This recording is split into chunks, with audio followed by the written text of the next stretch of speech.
გამარჯობა, ეს არის გადაცემა გვერდიდან და მე ვარ დავით კალანდია. არ გეჩვენებათ მეგობრებო, რომ ის ყოველდღიური მსვლელობანი რაც იმართება უკვე დამოკიდებულებისავითაა მათთვის, ვინც ყოველდღე დაწანწალებს ამ სრულიად აბსურდულ აქციებს და ერთობა იმით, რომ დოლისა და სასტვენის თანხლებით საგზაო ნაწილს კეტავს. ალბათ ის მოწანწალეები ასე ადრენალინს იმატებენ და ყოველდღიურად ადრენალინის ხელოვნურმა მომატებამ მიჩვევა იცის. მათგან ვინც ჯერჯერობით სამსახურში დადის, დილიდან ალბათ საათს უყურებს, ელოდება საღამოს, რომ პარლამენტთან გაიქცეს და დადგეს. იყვიროს ოლე-ოლე და ამით ეგო აიმაღლოს, საკუთარი თავის რეალიზაცია მოახდინოს.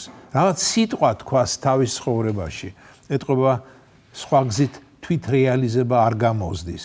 ერთის მხრივ ალბათ ეს ცუდი არაა. ალბათ ცხოვრობს ადამიანი უღიმღამოდ. საინტერესო არაფერი გაუკეთებია დაძინება გაღვიზების გარდა და აი უცებ მისი დროც მოვიდა. გახდა ერთ საათიანი ხალიფა. შეიძლება TikTok-შიც გამოჩნდეს და მეზობლებმა თქვან, ეს ხომ ჩვენი პეპელაა, დედა როგორ დაბერებულა. თუ ნახეს რა საკურველია TikTok-ში. ერთი ნასვამი მყავს, დიდი ხანია ძალიან ჯანსაღი ცხოვრების წესით ცხოვრობს.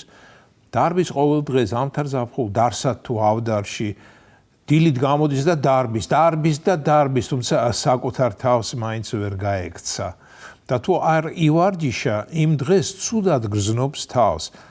ესეც დამოკიდებულების ერთგვარი ფორმაა, დიახ. ხო და ეს საბრალო მოწანწალეებიც ასიანი ასეთ დღეში არიან. დღე თუ ჩაუვარდათ, ცუდად გრძნობენ თავს. გონი ვინც რუსთავზე ცხოვრობს, ისინიც მიეჩვენ ამ საზიზღარ ხმაურსა და არა ადამიანურ კივილს. თუ კი საღამო ხანს არ გაიგებენ იმ შეძახილებს, შეიძლება შეშფოთდნენ და იფიქრონ, რამე ხო არ მოხდა? რატომ არ გვესმის ხმა? ხომ არ დავყროვდით? აფსუს, მეგობრებო, რა ენერგია იხარჯება სრულიად ტყუილად. ენერგია, რომელიც შეიძლება გამოყენებულ ყოფილიყო რამე სასარგებლო საქმისთვის. ერთხელ თქვი, რომ ერთი ნაცი წუწუნებდა ოცნებამ ქართული სოფლები დააცარიელა და ამას არ ვაპატიებთო.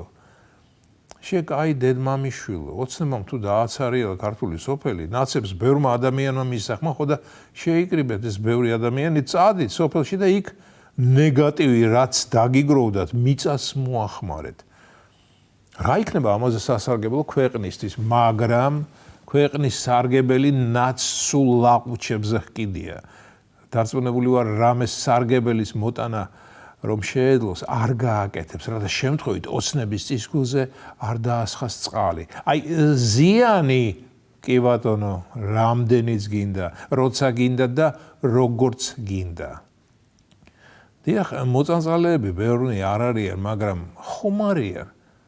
ხო და დაეწყონ, დაირაზმონ და წავიდნენ სოფლებში, კომბოსტო დათესონ, ჭინჭარი დარგონ, კაკალი დაბერტყონ, მიწა ოფლით მორწყან, ბროწეულს მოეფერონ და ჰკითხონ, შენ აქ რა მოგიყვანა აფეთქებულო შენა, მაგრამ არა, რუსთავაზე წანწალი და ოლე-ოლეს ყვირილი უფრო წარმოსადეგი და იოლია. თანაც სოფელში ვინ გადაუღებს TikTok-ს, სახედარი? ვინ დაინახავს, რომ ქეთო სარეველას ანოყიერებს და კოტეკი კაკლის ჩრდილში ისვენებს და რაც თავარია, არც არავინ დაულაიქებს.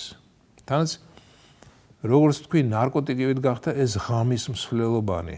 მიკვირს ჩირაღდნებით რატომ არ დადიან, ჩირაღდნებით მსვლელობა, როგორც გერმანიის ისტორიიდან მახსოვს, უფრო სანახაობრივია. მეგობრებო, ხომ შენიშნეთ, რომ ერთი კუდრაჭთმიანი გოგო ყავთ, რომელსაც მეგაფონი უჭერავს და მსვლელობას ახმოვანებს.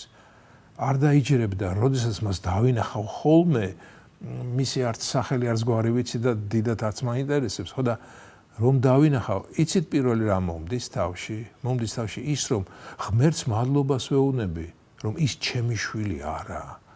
მერე მეფიქრება, ამ გოგოს ხომ ყავს მშობლები და რა დღეში უნდა იყოს ის ხალხი. ალბათ სირცხვილი თავს ვერ ყოფენ სამზარეულოდან. ასე მგონია მე. თუმცა არ ვიცი, შეიძლება პირიქით ხდება, შეიძლება ეამაყებათ, შეიძლება იმას ფიქრობენ, რომ დღეს არადახვალ ის გოგო ნაცების სიაში მოხდება, ხაბეიშვილს გვერდი დაუდგება და მერე რომელიმე საკანონმდებლო ორგანოშიც დაასაქმებენ. არა გამორიცხული. და როდესაც მოსაღამოვდება და გოგო აცქმუტდება, ანუ ადრენალინის ნაკლებობას იგრძნობს, მშობლები თვითონ აცმევენ, ახურავენ, აძლევენ მეგაფონს და უშვებენ იქ, სადაც მეფეც ფეხით დადის, ანუ აქციაზე.